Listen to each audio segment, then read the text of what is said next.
The Trump administration will withdraw from dozens of international organizations, including the UN's Population Agency and the UN treaty that establishes international climate negotiations.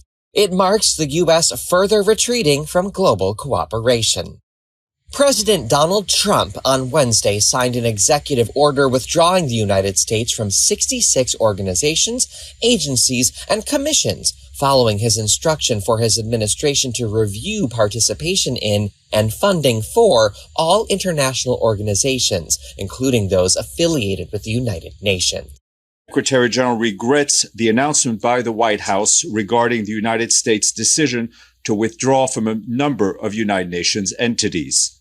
As we have consistently said and underscored, assess contributions to the United Nations regular budget and the peacekeeping budget as approved by the General Assembly are legal obligations under the United Nations Charter for every member state, including the United States. Hello, Bobby Jones here from MeidasTouch and Valor Media Networks. This week, President Trump did an interview with the New York Times. And it's an interview that makes one pause if you're anywhere in the United States or abroad. In it, President Trump gives his version of how he views the world and how it relates not just to the United States, but to him. He believes that the international order is very simply might makes right, and the United States is the mightiest, and therefore he and he alone is the arbiter of how the international world order should exist. In an over 2-hour interview that he gave with 4 New York Times reporters, he basically said the limit of his power and influence is based on his morality. Let me say that again. He said it's based on his morality, not the United States Congress, not the United Nations, not any other nation state, but he and he alone will dictate how the rest of the world operates. As scary as that is to hear or to read, what's even scarier is you're seeing actions being taken to reinforce that idea.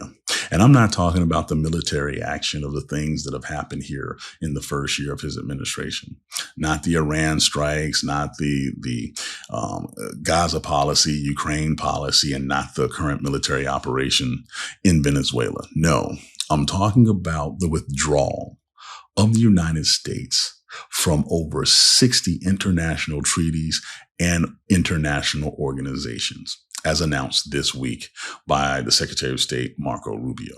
Let me say that again, 60, over 60 bodies and treaties that the United States has taken a lifetime to accumulate, build, and take part in are all being thrown to the side because Donald Trump believes that he and he alone should be the arbiter of the international world order.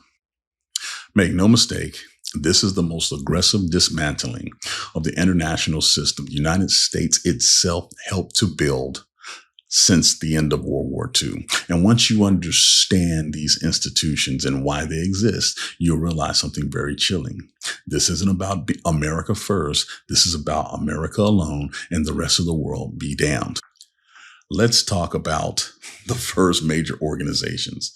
Mind you, the United States helped build the United Nations, the World Health Organization, various arms control treaties, global trade and development bodies around the world, human rights frameworks, and scientific cooperation institutions.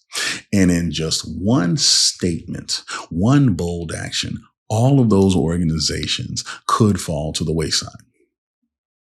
And it's a shame if those organizations fall to the wayside too, because yes, there is still conflict in many things that ail the world.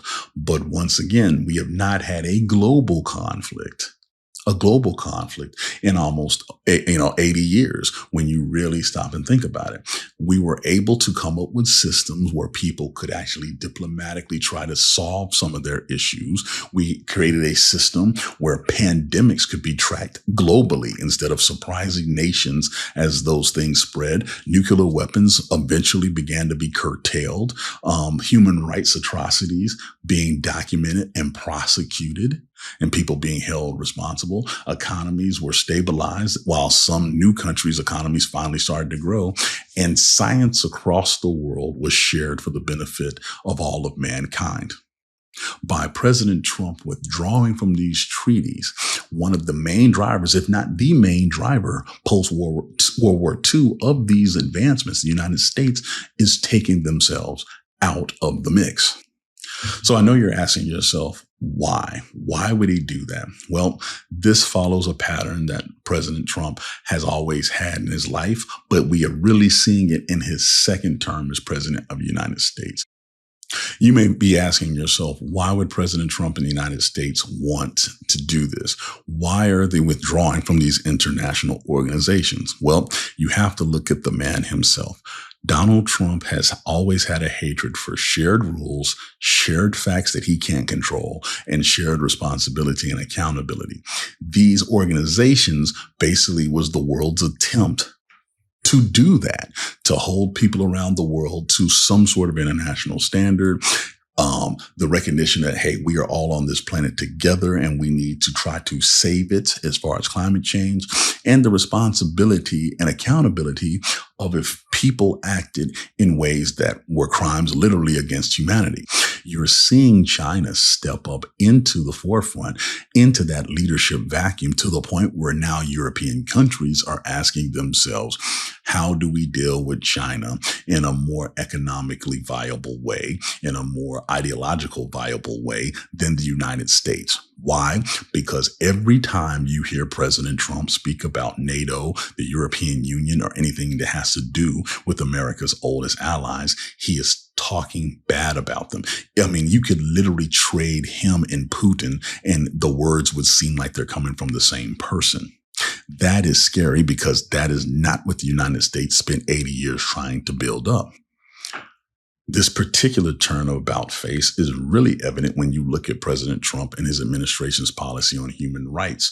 For example, they're withdrawing from gender equity institutions, human rights monitoring bodies, refugee assistance, all of those things. The United States are proactively removing themselves. But this is just the next step when they shut down USAID, the international body from the United States going out into the world, doing things like providing medical care, disease prevention, trying to stave off hunger. When that shut down within the first few months of the Trump administration, the message was sent then. The United States is not going to try to help on the international stage. The only people that the United States seems to care about are Americans. All of these actions on the diplomatic stage, taken in account with the military actions that the United States has done. I mean, think about it. The United States has bombed Iran, Nigeria, Syria, Venezuela. I mean, there is a list that is growing from a president who thinks and demands that he wins the Nobel Peace Prize.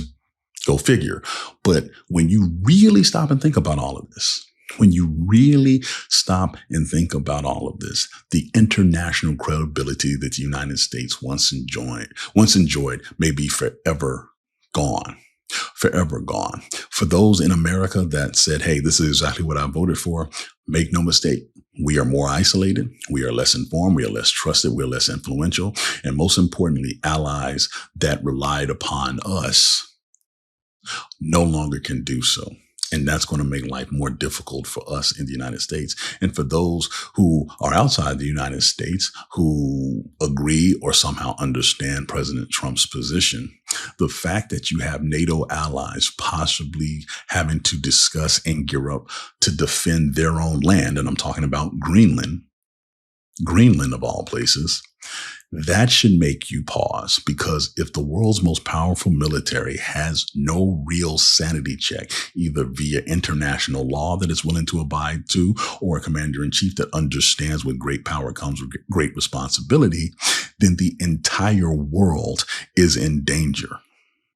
The sign of true leadership is not being the most powerful or might makes right. It is being the most powerful, but having enough sense and enough grace to understand that you use that to lead others to a better position, a better place, not threatening them to do what you think they should do because you feel that way and only you feel that way. The sacrifice, the determination, And the rebuilding of the world led to the 20th century being called the American century. The mistrust, the miscalculation, and the bullying is turning the 21st century into America's demise. Love this video? Support independent media and unlock exclusive content, ad-free videos, and custom emojis by becoming a paid member of our YouTube channel today. You can also gift memberships to others. Let's keep growing together.